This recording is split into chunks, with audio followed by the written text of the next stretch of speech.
Kahfi ndio umalizie. Ukimaliza tu hiyo aya unamaliza na aya 110 umemaliza suratul Kahfi. Allah tabaraka wa taala kawaambia Mtume Muhammad, waambie قل لو كان البحر مدادا لكلمات ربي لنفد البحر قبل أن تنفد كلمات ربي ولو جئنا بمثله مددا.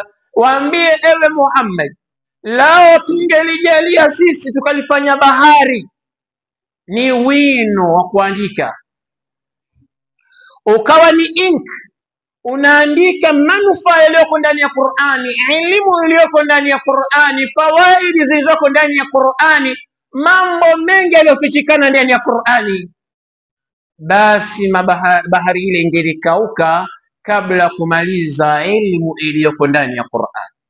Na ndiyo maana ukienda katika mufassirina wa Qur'an, kila mmoja amezama na bahari kutokamana na vile alivyofahamu katika bahari hiyo.